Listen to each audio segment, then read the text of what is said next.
Day 58. Don't know what day it is, that's a complete lie, but hello and welcome back to The Library is Open. In fact, the library is so open that it's not even indoors anymore. I'm currently sat in my garden, having a right nice time. Look, nature and foliage. Well, I say I'm having a nice time. I'm having as nice a time as any of us can in this current situation. But putting a brave face on it and making the best of things. It's sort of borderline warm, which in this country is probably the best we can hope for currently. And I just thought I'd go out and get a little bit of government mandated vitamin D in the old system. But I'm wearing my hat and all, Luke, because I don't want to burn my sen, because that's the last thing I need at this late stage of the game. Let me cup of tea as well, because you know that old thing. I don't know if everyone's experience of that is the case, but my nana always used to say, well, when it's a warm day you should have a cup of tea or a coffee because it'll cool you down. And I suppose there's some logic there. Just do up another button actually, because I don't want to be rude. And I suppose there is some logic there. And anyway, I'm not sacrificing my tea. I don't care if it's the Sahara. So here we are. I'll just show you. I'm sat on my special rug, what I use for outside as well. Look, isn't that pretty? It's beautiful. It's beautiful. It's a lovely thing. I actually got that in at Lime Tree Festival many years ago when I performed there with those vegan guys, who are, as always, linked down below. Yeah, and this was on one of the stalls, and so I'm assuming it's handmade, and it's lovely. It's lovely. Sort of. I was going to say it still smells of like the festival, but it just smells of grass, which I suppose could come from anywhere, couldn't it? But there we are. So yeah, we're outdoors for this particular video review, in which I want to talk about a book I absolutely loved. I know I'm not particularly negative the majority of the time anyway, in terms of the books I talk about, but this one I really, really loved. To such an extent that I was sort of saving it. I probably could have finished it a lot earlier, but I really didn't want to be done with it. What's that? It's a gem, that. Look at that. Little sparkly gem. I'll whack that somewhere nice. There. Perils of Being a Drag Queen. Sounds like a made-for-TV movie, doesn't it? Yeah, I really didn't want to finish this, so I was kind of subconsciously, I think, saving bits of it. Just to savour. So this is the book we're talking about this week, which is called The Tyranny of Lost Things by Rhiannon Lucy Cosslett. And I actually bought this because I think this was 39p, bargain, off Tinternet before the whole pandemic kicked off, really, and delivery became slightly more difficult. That's a difficult question, isn't it, as well, because, you know, about using online businesses in a pandemic, because obviously there's the, you know, the whole fears around contagion and so on and so forth, but also it's about going, oh, I really still want to support people who, for, you know, if their business is entirely online through orders and stuff, it's like I want them to be able to turn a profit. You know, so, you know, I'm disinfecting stuff if it does come. I haven't had many deliveries, but I've had a couple over the period. I'm just disinfecting stuff and then being like, well, I still want to support them. So that's that. You know, feel free to have your own opinions on that, of course, as with anything. But yeah, I read about this on Twitter actually, because I'm actually part of a collective called Working Class Artists. And one of the members of that had tweeted a book of fiction and non-fiction written by working class writers, and this was one of them, and it was one of the ones I hadn't read. I'd read most of them because that is an area of interest of mine, and I thought, oh, I'll pick this up, and I wasn't sure at first because I sort of read the back and I was like, okay, seems like a fairly standard story, but it's so good, it's so well done. It's a debut novel as well, and Rhiannon co-founded The Vagenda, which is a feminist blog online, and she also is a columnist for The Guardian as well. So this came out in 2000, I think this was 2018, I want to say it is. Watch me be wrong. No, wait, it's 2018. In your face. So, and it's about, I should probably give a précis of the book now, I've waffled for 5 minutes. It's about a girl called Harmony who returns to this house in London that she lived in as a child, which she has sort of vague memories of and like little flashes of remembrance.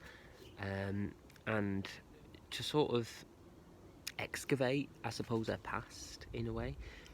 When she lived there, it was a commune in the sort of hippie style, and now it's been turned into flats. So she moves into one of the flats with two really, really well-drawn flatmate characters. One's called Josh, who's like a northern guy, I think he's from Leeds or something, for whom she has this attraction. And then one is this girl called Lou, or Lucia, who's sort of very upper middle, probably upper class, really, from this really privileged background, who's also living there. And they're both really well drawn characters, and they sort of have their own subplots, which mean they're not just like so subservient to Harmony's main plotline. Yeah, so this is a book about memory, really, and how we store it, how we recall it, how we find it, how we bury it. And the book opens with a list of objects which are almost like talismans in a way. So things like bones, dolls, fruit, photographs, spider, china lady, harmonica, etc.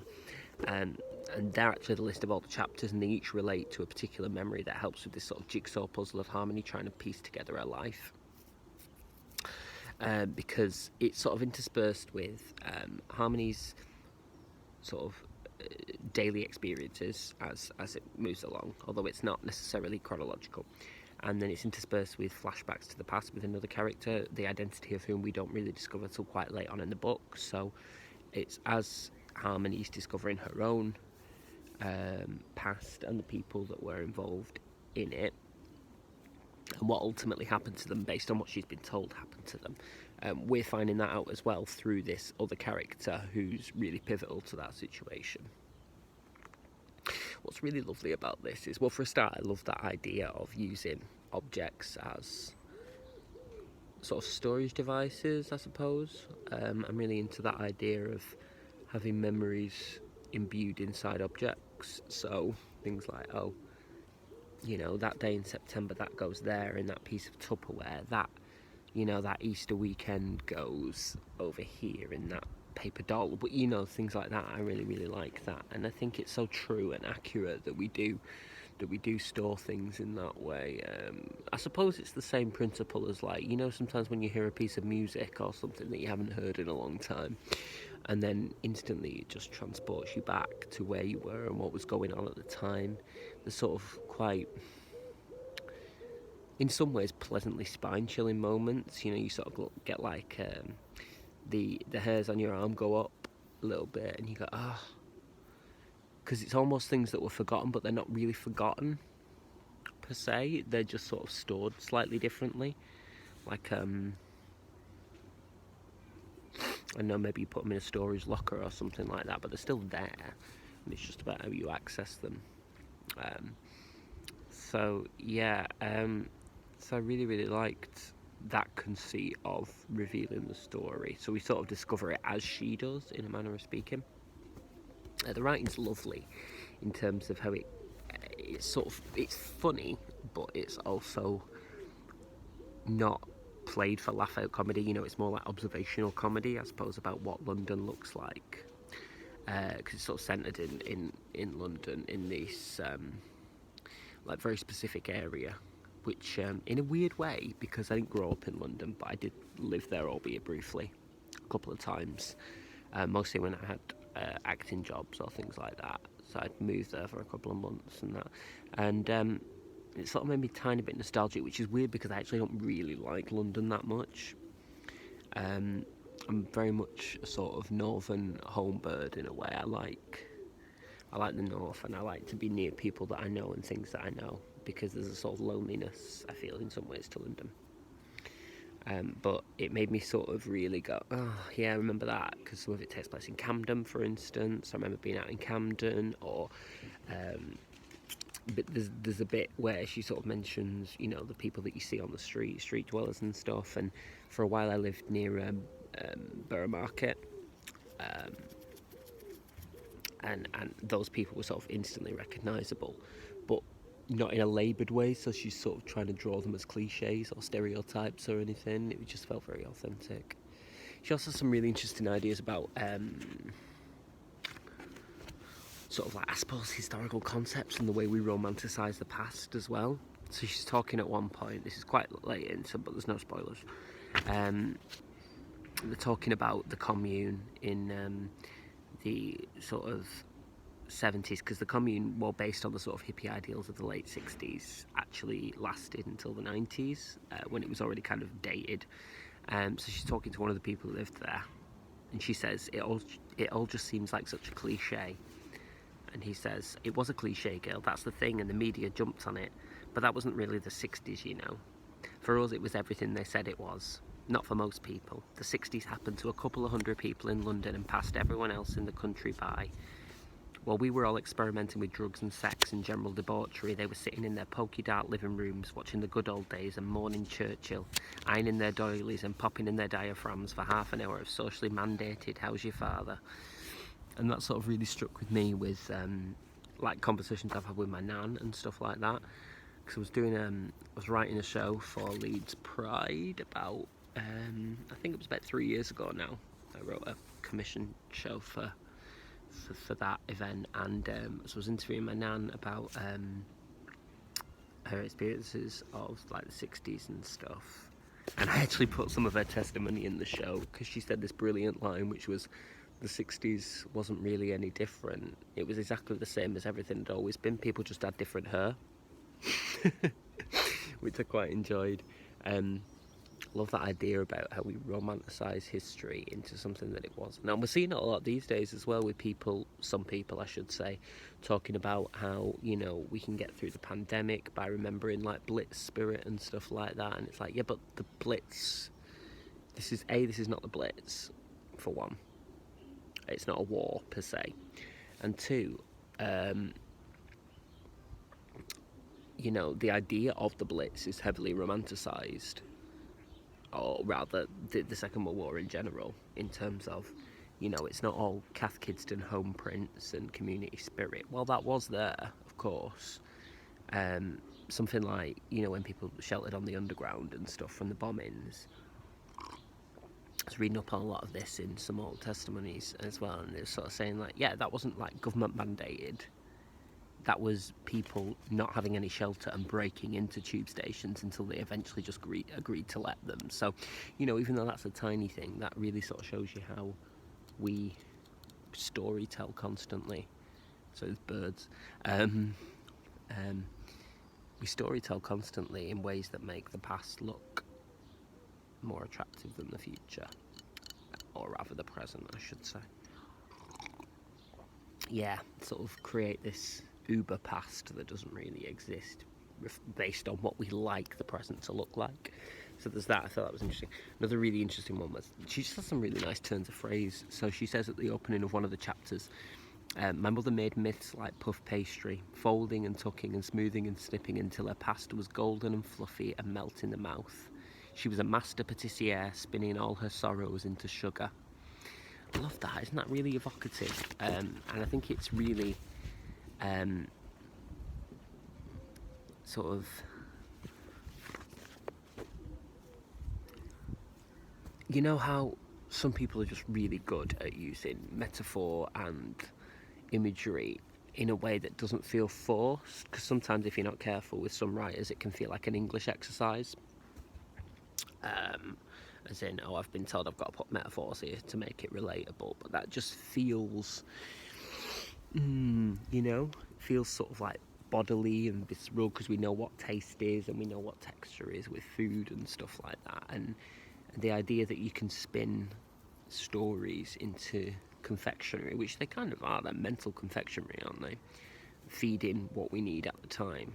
E.g., we don't necessarily need sweets, per se, but they provide a sort of a burst of energy that fulfills a need for a short period of time, and I like the idea that stories can do that.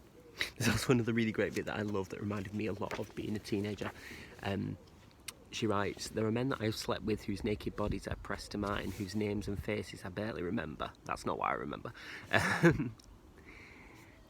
Well, I couldn't tell you, for instance, the name of the young man who scooped me off a Soho curb at 3 a.m. one November. I could tell you that I was in a black taffeta cocktail dress and ankle boots, and that I kept those clothes but never wore them again. Which reminded me so much of, like, do you remember those magazine articles years ago? They tended to be women's magazines, I suppose, which I hate that term, but you know what I mean. Where they just stop people on the street and ask them what they were. It's really uncomfortable. They just stop people on the street and ask them what they were wearing, and then people would be like, top shop, £3, or sunglasses, Model's Own. I used to really love that. I used to have this fantasy that I'd be stopped on the street and asked what I was wearing, and to describe where it came from. So I always used to do a sort of mental tally chart before I left the house, just in case I got stopped by Just 17 or something, or More magazine. Why would I have been? I don't know. But there we go. That's the way my brain works. And again, that sort of ties back into that whole idea about objects, doesn't it? And, the storage of memories in clothing. I love that idea that she can't remember the face of the man, but she can remember the dress that he took off her, for instance. So yeah, I really like that. So yeah, there's a really sort of varied and interesting cast of characters in this book, sort of rubbing alongside that, conceptual framework. Oh, look at that. Tintin. Who are well drawn, as I say, without being laboured. So there's a woman downstairs called Coral who practices primal screaming, which reminded me a lot of drama school. True story. And and she's sort of a holdover from the commune that Harmony lived in as a child, and she's sort of that link to the past. And then there are sort of these unnamed men, which I thought was really interesting, that Harmony has physical relationships with and stuff like that. There's some heavy content in there with regard to that, and the same with the flatmates' relationships as well, or rather, not necessarily relationships, but sort of, let's call them physical interactions. So there's some quite heavy stuff in there as well towards the end in terms of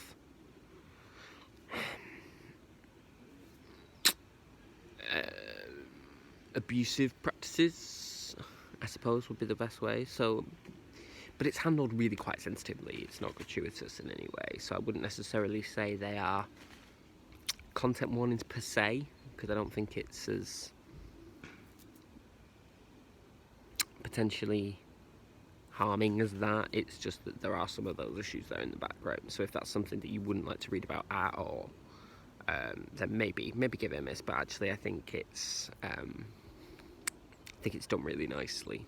So notice how I'm trying to sort of like tiptoe around the spoilers, as it were, because it would ruin the experience, because you sort of have to, as a reader, go on that journey with her from like the very start and to the very end. And you sort of, what Rhiannon Lucy Cosslett does really nicely is she sort of teases out those details as and when, so you really feel like you're in this kind of symbiotic relationship with the protagonist, Harmony, and you're finding out about her as she finds out.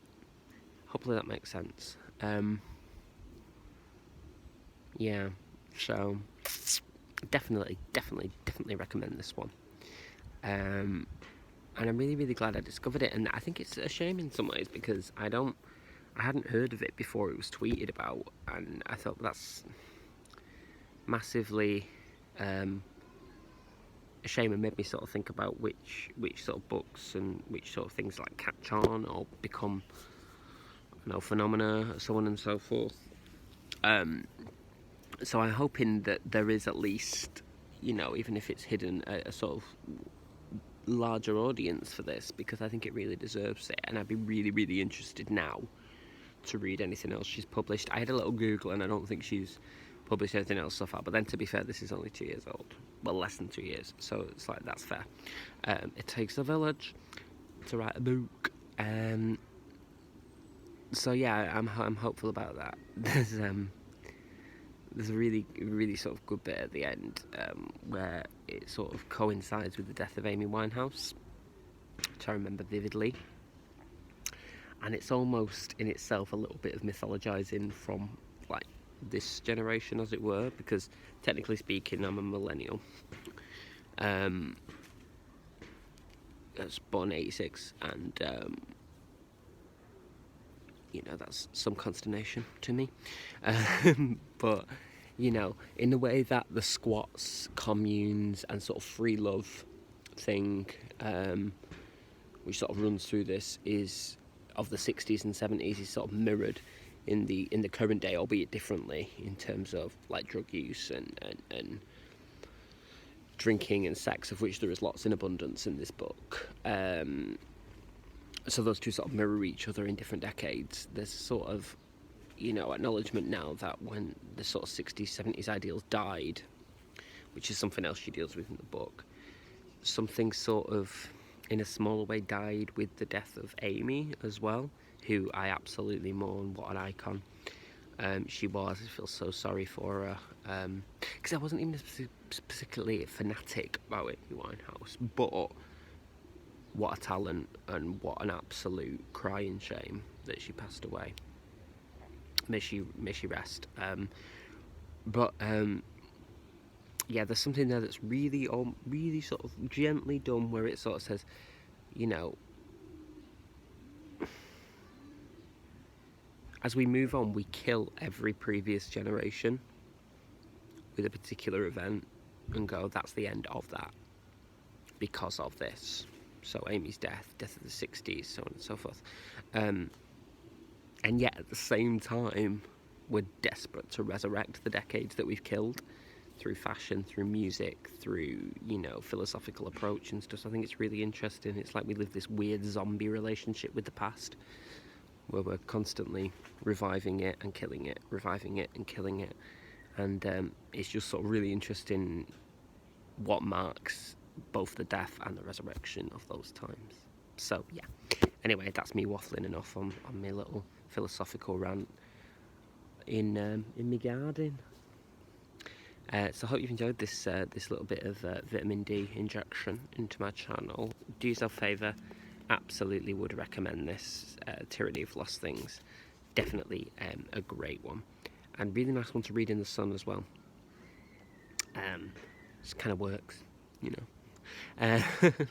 So that's it for this week. Drop me some comments below so I can keep connecting with you. Let me know what you're reading. Let me know what you want to read. Let me know what you want me to read, because I do take, as I always say, but it's worth repeating, I always take suggestions, and I usually get hold of copies. And although it may take a little bit of time, I will eventually get around to reviewing them if you've asked. So, okay, lots of love to you. I hope you're keeping well and staying safe, and I hope that you are having acceptable weather where you are too. Don't get burnt. This hat, I swear I won't be able to ever do thumbnails from these videos because I'll end up looking like this. It's just not attractive, is it? Alright, my darlings, the library is now officially closed for the day. Keep your library card safe, keep turning those pages, and I will speak to you very soon. Lots of love.